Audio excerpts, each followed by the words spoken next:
God gives us free will. God doesn't force us to do things. He leaves the choice to us. He does tell us the right way and the wrong way, and he gives us the consequences for following the right way or following the wrong way. But the choice is up to us. In our first reading, after 40 years, Moses is finally across the desert with all the Israelites, ready to cross the Jordan River and go into the promised land. And not everybody's following the commandments. And he has like a couple of last things that he's telling the people.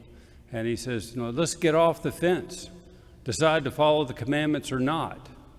And he says, if you follow the commandments, you'll have life and prosperity. If you choose not to, it'll be gloom and death. And he encourages them to choose life. So, and then in our gospel, Jesus tells us to pick up our crosses and follow him. Follow the way of Jesus. And the benefit for doing that is that, he promises us eternal life, salvation and eternal life. Now, it'd be neat if it was just a one and done. Make one decision, here's my choice, and it's over. But it's not like that. It's like over and over, multiple times a day, through the week, year, months, and stuff. We make decisions all the time, whether to follow Jesus or not, pick up our crosses. Many years ago, when I was in the Navy, on submarines, we were doing maneuvering drills. So going up windy channels, avoiding ship traffic, docking to piers and docking to other ships, to get all those commands down and how to do that safely, watching out for the safety of the ship and the crew and those sort of things. And when it was my turn going up the windy channel out of Charleston, the captain said, "Mike, the worst decision you ever made was the last one, and the best one you're ever going to make is the next one."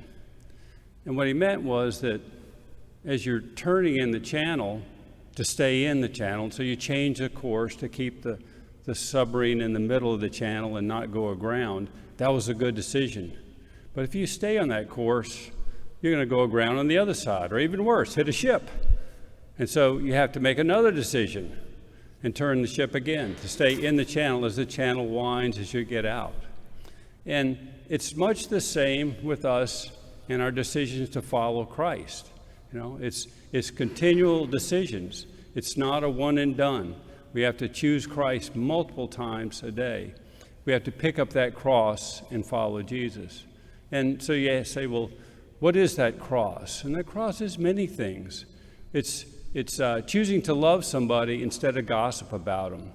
It's choosing to be true to our commitments that we've made, commitments to our spouses, commitments to our children, commitments we make at work. It's bearing insults for following the gospel, for following Jesus' way. It's many things. It's living with our infirmities as we get older and our imperfections as they seem to increase as we get older. But all those things are crosses that we bear. And what's the benefit for doing that? Jesus says that if we pick up our crosses and we follow him in his way, imitating what he was doing, that he promises us salvation and eternal life. And so, God gives us free will. The choice is ours. And Jesus encourages us to pick up our cross and follow him to eternal life.